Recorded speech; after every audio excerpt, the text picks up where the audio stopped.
श्री शिव महापुराण विदेश्वर संहिता अथैकादशोध्याय शिवलिंग की स्थापना, उसके लक्षण और पूजन की विधि का वर्णन तथा शिवपद की प्राप्ति कराने वाले सत्कर्मों का विवेचन। ऋषयुचुः कथम लिंगम प्रतिष्ठाप्यम कथम वा तस्य लक्षणम कथम वा तत्समभ्यर्च्यम देशे काले च केनहि। ऋषिगण बोले, हे सूत जी, शिवलिंग की स्थापना कैसे करनी चाहिए, उसका लक्षण क्या है तथा उसकी पूजा कैसे करनी चाहिए, जिस देश काल में करनी चाहिए और किस द्रव्य के द्वारा उसका निर्माण होना चाहिए। सुवाच युष्मदर्थं प्रवक्ष्यामि बुद्ध्यतामवधानतः अनुकूले शुभे काले पुण्ये तीर्थे तटे तथा यथेष्टं लिंगमारोप्यं यत्र नित्यमर्चनं पार्थिवेन तथाप्येन तैयसेन यथा रुचि सर्वलक्षण संयुक्तं लिंगं पूजाफलं वदेत् सर्वलक्षण संयुक्तं सत्य पूजा फलप्रदम्। सूत जी बोले, हे महर्षियों, मैं आप लोगों के लिए इसका वर्णन करता हूँ, ध्यान देकर समझिए। अनुकूल एवं शुभ समय में किसी पवित्र तीर्थ में अथवा नदी आदि के तट पर अपनी रुचि के अनुसार ऐसी जगह शिवलिंग की स्थापना करनी चाहिए जहाँ नित्य पूजन हो सके। पार्थिव द्रव्य से, जलमय द्रव्य से अथवा धातुमय पदार्थ से अपनी रुचि के अनुसार कल्पोक्त लक्षणों से युक्त शिवलिंग का निर्माण करके उसकी पूजा करने से उपासक को उस पूजन का पूरा फल प्राप्त होता है। संपूर्ण शुभ लक्षणों से युक्त शिवलिंग तत्काल पूजा का फल देने वाला होता है। चरे विशिष्यते सूक्ष्मं स्थावरे स्थूलमेव हि सलक्षणं स्वपीठं च स्थापयेत् शिवनिर्मितं मण्डलं चतुरस्रं वा त्रिकोणं तथा खट्वांगवन् मध्य सूक्ष्मं लिंगपीठं महाफलम्। यदि चल प्रतिष्ठा करनी हो तो इसके लिए छोटा सा शिवलिंग, और यदि अचल प्रतिष्ठा करनी हो तो स्थूल शिवलिंग श्रेष्ठ माना जाता है। उत्तम लक्षणों से युक्त पीठ सहित शिवलिंग की स्थापना करनी चाहिए। शिवलिंग का पीठ मंडलाकार, गोल, चौकोर, त्रिकोण अथवा खटवांग के आकार का, ऊपर गोल तथा आगे लंबा होना चाहिए। ऐसा लिंग पीठ महान फल देने वाला होता है। प्रथमं रच्छिलादिभ्यो लिंगं लोहादिभिः कृतं येन लिंगं तेन पीठं स्थावरे विशिष्यते। लिंगं पीठं चरेत्वेकं लिंगं बाणकृतं विना लिंग प्रमाणं कर्तॄणां द्वादशाङ्गुलमुत्तमम्। न्यूनं चेत् फलमल्पं स्यादधिकं नैव दुष्यते। कर्तुरेकाङ्गुल न्यूनं चरेति च तथैव हि। पहले मिट्टी, प्रस्तर आदि से अथवा लोहे आदि से शिवलिंग का निर्माण कराना चाहिए। जिस द्रव्य से शिवलिंग का निर्माण हो उसी से उसका पीठ भी बनाना चाहिए। यही स्थावर अचल प्रतिष्ठा वाले शिवलिंग की विशेष बात है। चल प्रतिष्ठा वाले शिवलिंग में भी लिंग और पीठ का एक ही उपादान होना चाहिए, किंतु बाणलिंग के लिए यह नियम नहीं है। लिंग की लंबाई निर्माणकर्ता के 12 अंगुल के बराबर होनी चाहिए। ऐसा ही शिवलिंग उत्तम कहा गया है। इससे कम लंबाई हो तो फल में कमी आ जाती है, अधिक हो तो कोई दोष नहीं है। चललिंग में भी वैसा ही नियम है। उसकी लंबाई कम से कम कर्ता के एक उंगली के बराबर होनी चाहिए। आदौ विमानं शिल्पेन कार्यं देवगणैर्युतं तत्गर्भगृहे रम्ये गढ़े दर्पण सन्निधे भूषते नवरत्नैश्च दिग्द्वारे च प्रधानके नीलं रत्नं च वैडूर्यं श्यामं मारकतं तथा मुक्ता प्रवाल गोमेद वज्राणि नवरत्नकं मध्ये लिंगं महददिव्यं द्रव्यं निक्षिपेत सह वैदिके संपूज्य लिंगं सत्यादयः पंचस्थाने यथाक्रमम् अग्नौ च हुत्वा बहुधा विभासकुलं च माम् अभ्यर्च्य गुरुमाचार्यमर्थये कामश्च बान्धवम् धर्यादैश्वर्यमर्थिभ्यो जडमप्यजडं तथा। पहले शिल्पशास्त्र के अनुसार एक विमान या देवालय बनवाए जो देवगणों की मूर्तियों से अलंकृत हो। उसका गर्भगृह बहुत ही सुंदर, सुदृढ़ और दर्पण के समान स्वच्छ हो। उसे 9 प्रकार के रत्नों से विभूषित किया गया हो। उसमें पूर्व और पश्चिम दिशा में 2 मुख्य द्वार हों।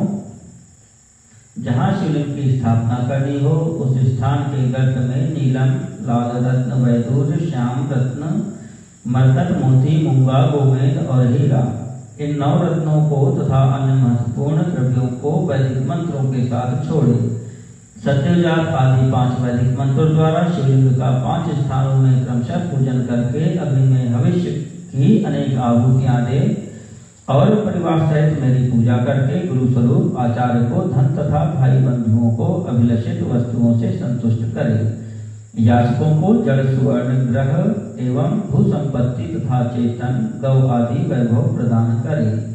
स्थावरं जंगमं जीवं सर्वं संतोषयत्नतः सुवर्णपूरिते श्वभ्रे नवरत्नैश्च पूरिते सद्यादि ब्रह्मयोच्चार्य ध्यात्वा देवं परम शुभम् उदीर्य च महामन्त्रमुंकारं नादघोषितं लिंगं तत्र प्रतिष्ठाप्य लिंगं पीठेन योजयेत् लिंगं च पीठं निक्षिप्य नित्यलेपेन बन्धयेत्।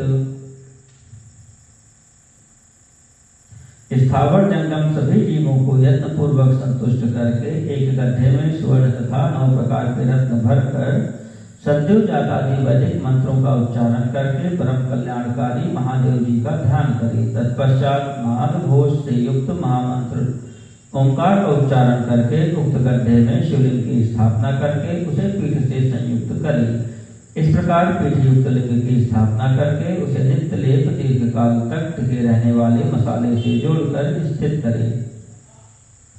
एवं वेदं च संस्थाप्यं तत्रैव परमं शुभं पंचाक्षरेण वेदं तु उत्सवार्थं बहिस्तथा। इस प्रकार वहाँ पंचाक्षर मंत्र से परम सुंदर वेद मूर्ति की भी स्थापना करनी चाहिए। सारांश यह कि भूमि संस्कार आदि की सारी विधि जैसी लिंग प्रतिष्ठा के लिए कही गई है वैसी ही वेद मूर्ति प्रतिष्ठा के लिए भी समझनी चाहिए। अंतर इतना ही है कि लिंग प्रतिष्ठा के लिए प्रणव मंत्र के उच्चारण का विधान है, परंतु वेद की प्रतिष्ठा पंचाक्षर मंत्र से करनी चाहिए। जहाँ लिंग की प्रतिष्ठा हुई है वहाँ भी उत्सव के लिए और बाहर सवारी निकालने आदि के निमित्त वेद मूर्ति को रखना आवश्यक है। वेदं गुरुभ्यो गृह्णीयात् साधुभिः पूजितं तु वा एवं लिंगे च वेदे च पूजा शिवपदप्रदा। पुनश्च द्विविधं प्रोक्तं स्थावरं जंगमं तथा स्थावरं लिंगमित्याहुस्तरुगुल्मादिकं तथा जंगमं लिंगमित्याहुः क्रमीकीटादिकं तथा स्थावरश्च चक्षुश्रुखा जंगमश्च तर्पणम् तत्तत् सुखानुरागेण शिवपूजां विदुर्बुधाः पीठमम्बामयं सर्वं शिवलिंगं च चिन्मयम्। वेद को बाहर से भी लिया जा सकता है, उसे गुरुजनों से ग्रहण करे। बाह्य वेद वही लेने योग्य हैं जो साधु पुरुषों द्वारा पूजित हो। इस प्रकार लिंग में और वेद में भी की हुई महादेव जी की पूजा शिव पद प्रदान करने वाली होती है। स्थावर और जंगम के भेद से लिंग भी 2 प्रकार का कहा गया है। वृक्ष, लता आदि को स्थावर लिंग कहते हैं और क्रमीकीट आदि को जंगम लिंग। सींचने आदि के द्वारा स्थावर लिंग की सेवा करनी चाहिए और जंगम लिंग को आहार एवं जल आदि देकर तृप्त करना उचित है। उन स्थावर जंगम जीवों को सुख पहुंचाने में अनुरक्त होना भगवान शिव का पूजन है, ऐसा विद्वान पुरुष मानते हैं। इस प्रकार चराचर जीवों को ही भगवान शंकर के प्रतीक मानकर उनका पूजन करना चाहिए। यथा देवी उमा मंगे धृत्वा तिष्ठति शंकरः तथा लिंगमिदं पीठं धृत्वा तिष्ठति संततम्। सभी पीठ परा प्रकृति जगदम्बा का स्वरूप हैं और समस्त शिवलिंग चैतन्य स्वरूप हैं। जैसे भगवान शंकर देवी पार्वती को गोद में बिठाकर विराजते हैं, उसी प्रकार यह शिवलिंग सदा पीठ के साथ ही विराजमान होता है। एवं स्थाप्य महालिंगम पूजयेदुपचारकैः नित्यपूजा यथाशक्ति ध्वजाधिकरणं तथा यदि संस्थाप्य लिंगम साक्षात् शिवपदप्रदम् अथवा चरलिंगम तु षोडशैरुपचारकैः पूजयेच्च यथा न्यायं क्रमात् शिवपदप्रदम् आवाहनं चासनं च अर्घ्यं पाद्यं तथैव च तदङ्गाचमनं चैव स्नानाभ्यङ्गपूर्वकं वस्त्रं गन्धं तथा पुष्पं धूपं दीपं निवेदनं नीराजनं च ताम्बूलं नमस्कारो विसर्जनम् अथवार्घ्यादिकं कृत्वा नैवेद्यान्तं यथाविधि अथाभिषेकं नैवेद्यं नमस्कारं च तर्पणं यथाशक्ति सदा कुर्यात् क्रमात् शिवपदप्रदम्। इस तरह महालिंग की स्थापना करके विविध उपचारों द्वारा उसका पूजन करे।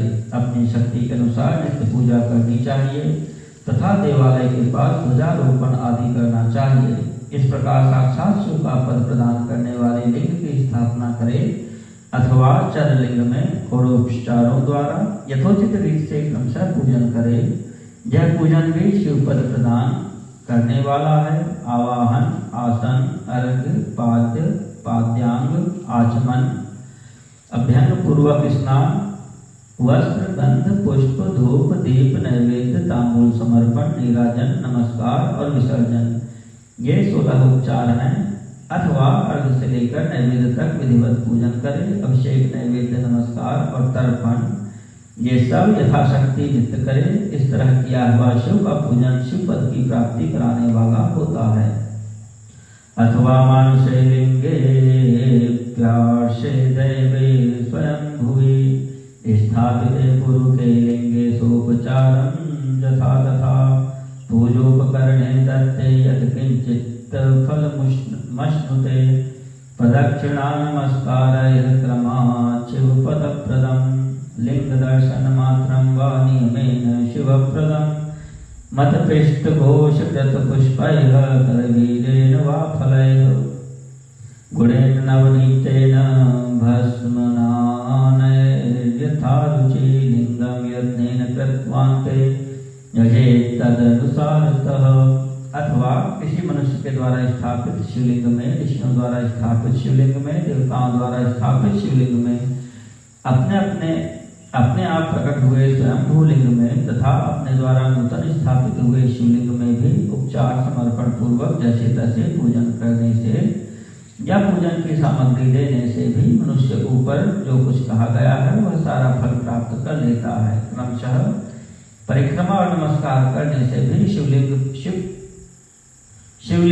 शिव पद की प्राप्ति कराने वाला होता है। यदि नियम पूर्वक शिवलिंग का दर्शन मात्र कर लिया जाए तो वह भी कल्याणप्रद होता है। मिट्टी, आटा, गाय के गोबर, फूल, कनेर पुष्प, फल, गुड़, मक्खन, भस्म अथवा अन्न से भी अपनी रुचि के अनुसार शिवलिंग बनाकर तदनुसार उसका पूजन करे।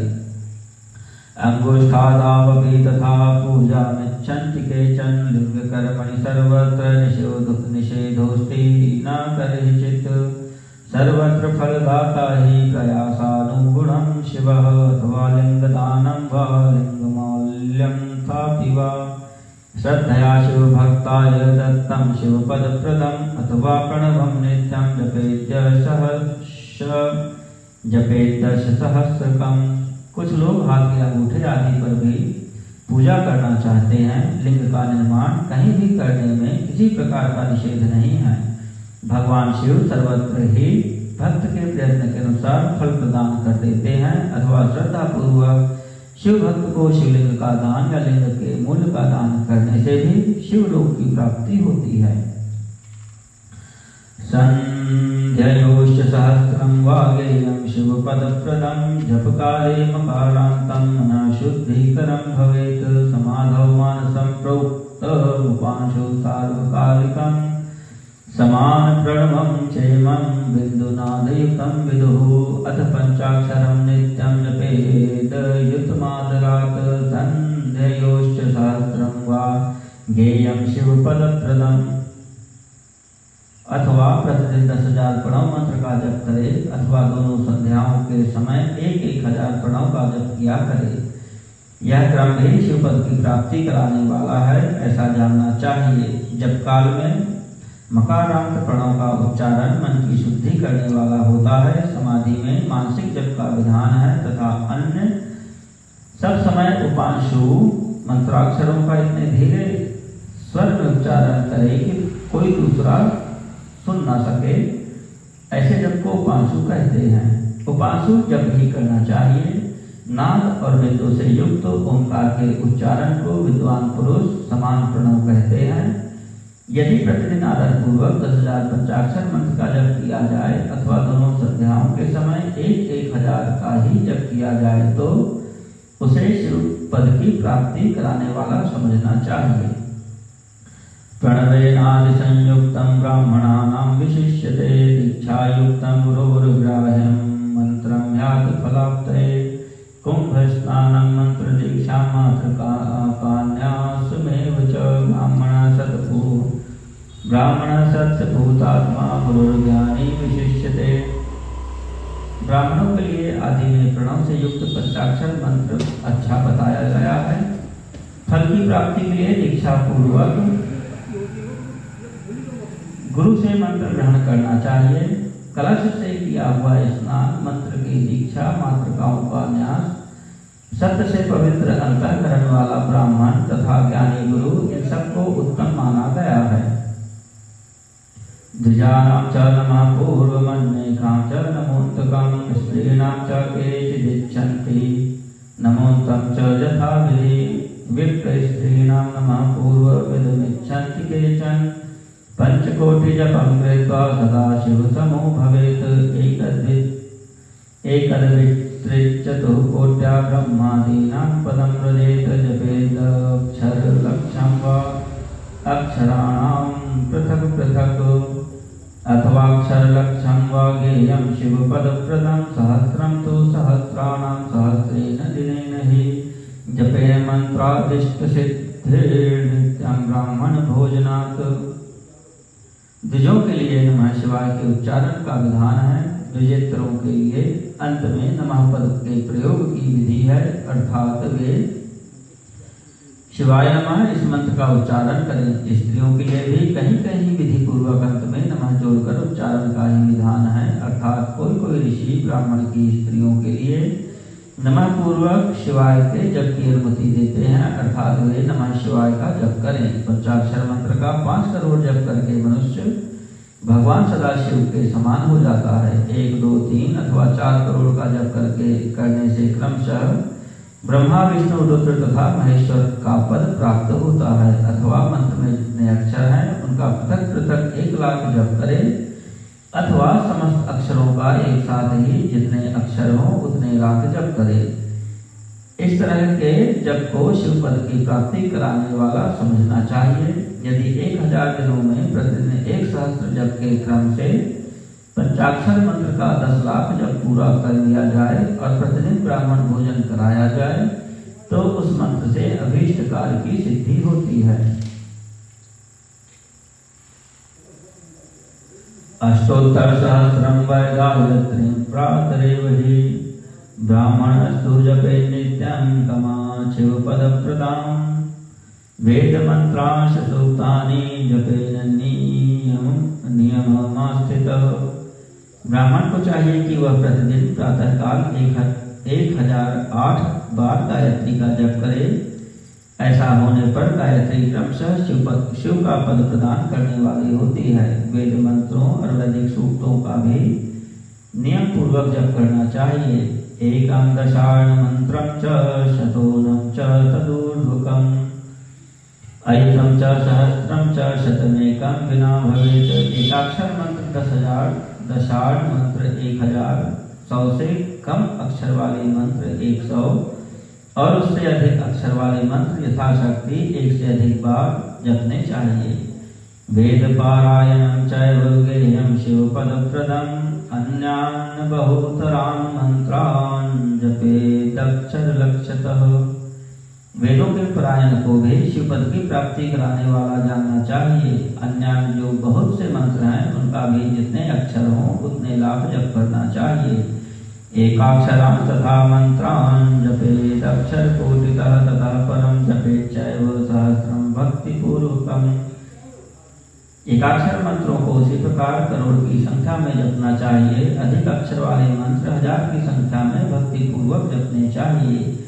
एवं कुर्यात् तथा शक्ति क्रमात् शिवपदं लभेत् नित्यं रुचिकरं त्वेकं मन्त्रमामरणान्तिकम्। सहस्रमोमिति जपेत् सर्वाभीष्टं शिवाज्ञया पुष्पारामादिकं वापि तथा सम्मार्जनादिकम्। इस प्रकार जो यथाशक्ति जप करता है वह क्रमशः शिवपद प्राप्त कर लेता है। अपनी रुचि के अनुसार किसी एक मंत्र को अपनाकर मृत्यु पर्यंत प्रतिदिन उसका जप करना चाहिए अथवा ओम इस मंत्र का प्रतिदिन 1 सहस्त्र जप करना चाहिए। ऐसा करने पर भगवान शिव की आज्ञा से संपूर्ण मनोरथों की सिद्धि होती है। शिवाय शिव कार्यार्थे कृत्वा शिवपदं लभेत् शिवक्षेत्रे तथा वासं नित्यं कुर्याच्च भक्तितः जडानां च सर्वेषां भुक्तिमुक्तिदम्। तस्मात् वासं शिवक्षेत्रे कुर्यादामरणं बुधः। जो मनुष्य भगवान शिव के लिए फुलवाड़ी या बगीचे आदि लगाता है तथा शिव के सेवा कार्य के लिए मंदिर में झाड़ना बुहारने आदि की व्यवस्था करता है वह इस पुण्य कर्म को करके शिवपद प्राप्त कर लेता है। भगवान शिव के जो काशी आदि क्षेत्र हैं उनमें भक्ति पूर्वक नित्य निवास करे। वे जड़ चेतन सभी को भोग और मोक्ष देने वाले होते हैं। अतः विद्वान पुरुष को भगवान शिव के क्षेत्र में मृत्यु पर्यंत निवास करना चाहिए।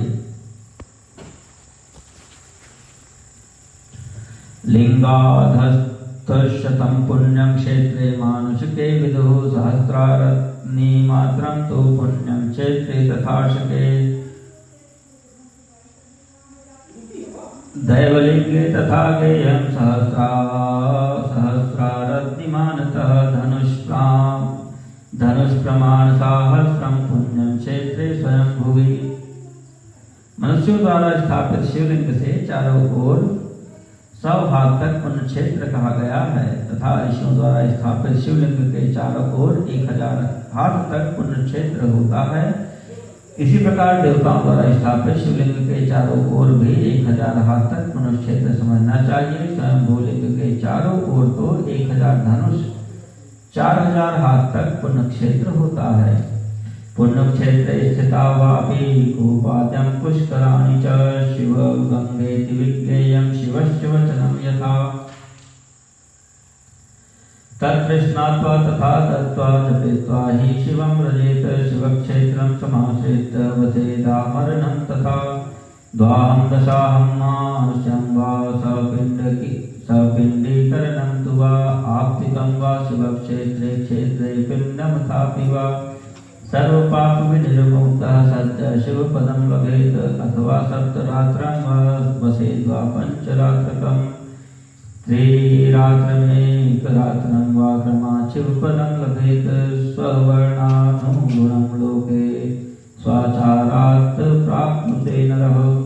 पुण्य क्षेत्र में स्थित बावड़ी कुआं और पोखरे आदि को शिव गंगा समझना चाहिए। भगवान शिव का ऐसा ही वचन है। वहाँ स्नान दान और जप करते मनुष्य भगवान शिव को प्राप्त कर लेता है।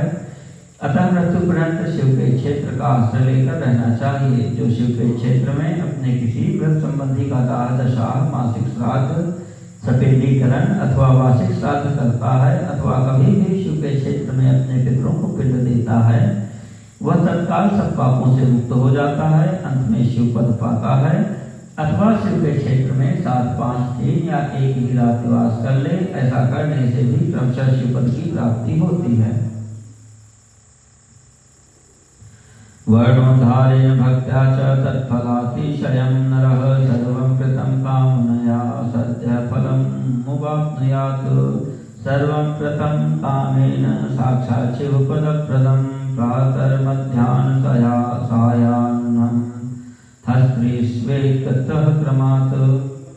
लोक में अपने अपने वर्ण के अनुरूप सदाचार का पालन करने से भी मनुष्य शिवपद को प्राप्त कर लेता है। वर्णानुकूल आचरण से तथा भक्ति भाव से वह अपने सत्कर्म का अतिशय फल पाता है। कामना पूर्वक किए हुए अपने कर्म के अभीष्ट फल को शीघ्र ही पा लेता है। निष्काम भाव से किया हुआ सारा कर्म साक्षात शिव पद की प्राप्ति कराने वाला होता है।